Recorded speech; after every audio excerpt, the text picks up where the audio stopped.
ಆರ್ಯ phone. Trust ನಾನೇ ಮಾತಾಡಬೇಕಲ್ಲ. Sir busy ಇದ್ದೀರಾ, ಮಾತಾಡ್ಬೋದಾ?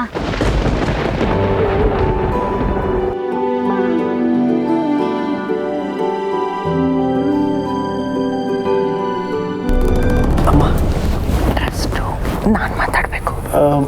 ಕೊಡಿ. ಹಲೋ, ಒಂದು ನಿಮಿಷ ಬಂದೆಮ್ಮ. ಎಷ್ಟು ಚೆನ್ನಾಗಿದೆ ಆ ಹುಡುಗಿ ಧ್ವನಿ. ಟ್ರಸ್ಟ್ನಲ್ಲಿ ಹೊಸದಾಗಿ ಕೆಲಸಕ್ಕೆ ಸೇರ್ಕೊಂಡ್ಲಾ? ಹಿಂದೆ ಯಾವತ್ತೂ ಈ ಧ್ವನಿನ ಕೇಳೇ ಇಲ್ವಲ್ಲ.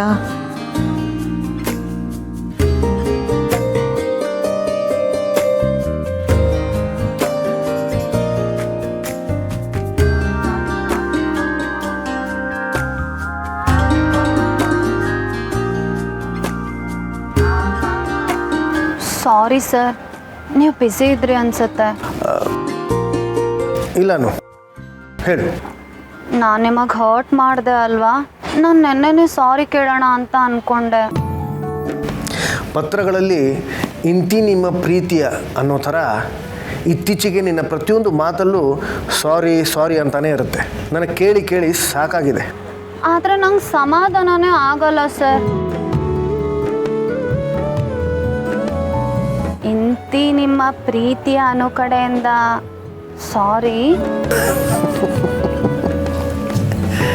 ನೀವಿವತ್ತು ಆಫೀಸ್ಗೂ ಬಂದಿಲ್ಲ, ಯಾರನ್ನ ಕೇಳೋದು ಅಂತಲೂ ನನಗೆ ಗೊತ್ತಾಗಿಲ್ಲ.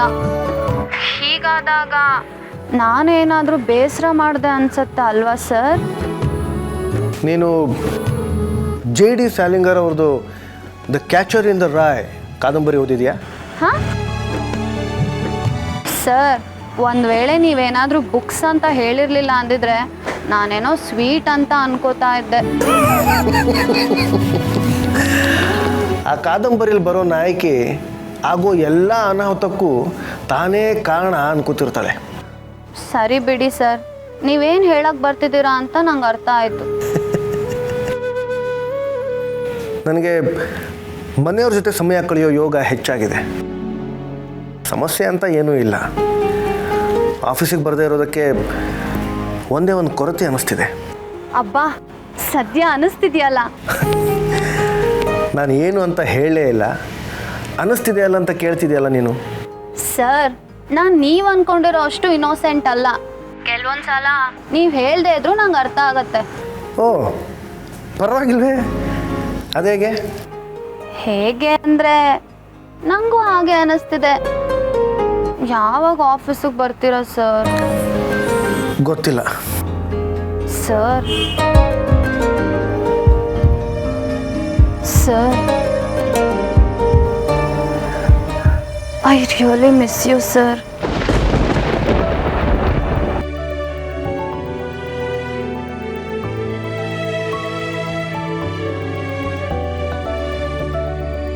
I will miss you, sir.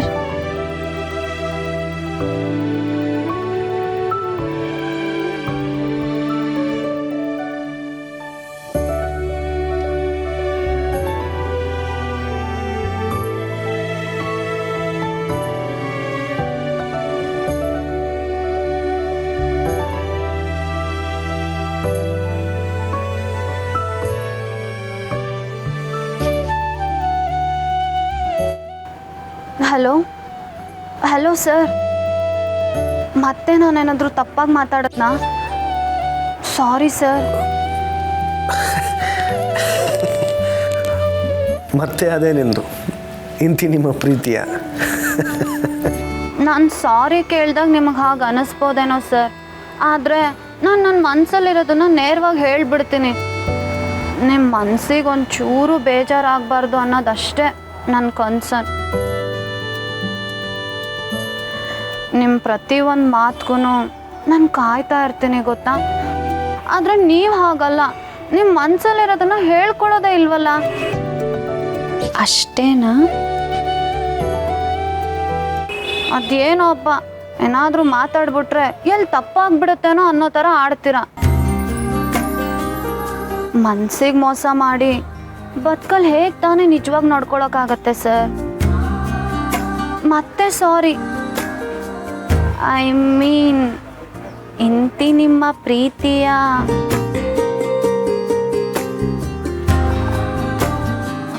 ಆದಷ್ಟು ಬೇಗ ನೀವು ಆಫೀಸಿಗೆ ಬರಲಿ ಅಂತ ನಾನು ದೇವ್ರ ಹತ್ರ ಬೇಡ್ಕೋತೀನಿ ಸರ್. ನನ್ನ ಆಸೆನೂ ಅದೇ ಅನು. ಸದ್ಯ ಒಂದಾದರೂ ಮನ್ಸಿನ ಮಾತಾಡಿದ್ರಲ್ಲ.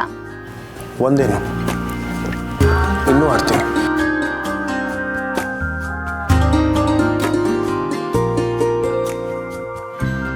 ನಾನು ಮತ್ತೆ ಆಫೀಸಿಗೆ ಬಂದರೆ ಒಂದು ಮುಖ್ಯವಾದ ನಿರ್ಧಾರದೊಂದಿಗೆ ಬರ್ತೀನಿ. ಆ ನಿರ್ಧಾರಕ್ಕೆ ನಿನ್ನ ಒಪ್ಪಿಗೆ ಇರುತ್ತೆ ಅಂತಲೂ ಆಶಿಸ್ತೀನಿ ನಾನು.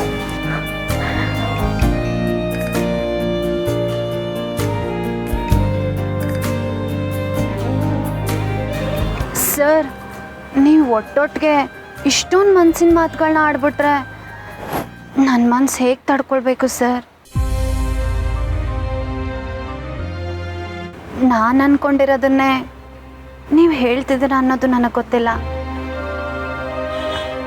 ಆದರೆ ನನ್ನ ಹೃದಯದ ಬಡಿತ ಮಾತ್ರ ಜೋರಾಗಿ ಪಡ್ಕೋತಿದೆ ಸರ್. ನೀನೇನು ಅಂದ್ಕೊಂಡೆ? ಅದು ನಿಮಗೆ ಗೊತ್ತಲ್ಲ ಸರ್. ಇಲ್ಲ, ನನಗೆ ಗೊತ್ತಿಲ್ಲ.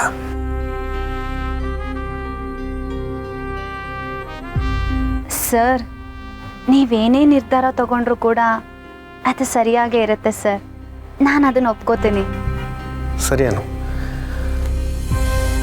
ಆದಷ್ಟು ಬೇಗ ಭೇಟಿಯಾಗೋಣ ನನ್ನ ಸರ್ಪ್ರೈಸ್ ಜೊತೆ. ಸಿಯು ಇಂತಿ ನಿನ್ನ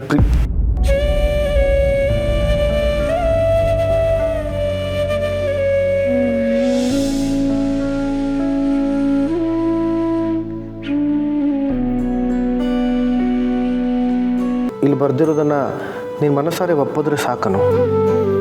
ಅದಕ್ಕಿಂತ ದೊಡ್ಡ ಖುಷಿ ಮತ್ತೊಂದಿಲ್ಲ. ಆದರೆ ಈಗ ಇದನ್ನು ನಾನು ನಿನ್ನ ಹತ್ರ ಹೇಗೆ ಹೇಳ್ತೀನೋ ಗೊತ್ತಿಲ್ಲ.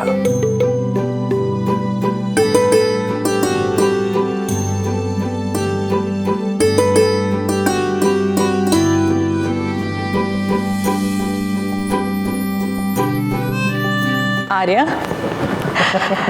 ಸದ್ಯ ಹೊರಟಿಯಲ್ಲ. ಹರ್ಷನ್ ಒಬ್ಬನ್ನೇ ಬಿಟ್ಟು ನೀನೆಲ್ಲಿ ಮನೇಲೇ ಉಳ್ಕೊಂಡ್ಬಿಡ್ತೀಯೋ ಅಂತ ಭಯ ಆಗಿತ್ತು. ಈಗಲೂ ನಾನೇನು ಅವ್ನ ಕೆಲಸದಲ್ಲಿ ತಲೆ ಹಾಕ್ತಿಲ್ಲಮ್ಮ. ಸುಮ್ಮನೆ ಆಫೀಸ್ಗೆ ಹೋಗ್ತಿದ್ದೀನಿ ಅಷ್ಟೇ.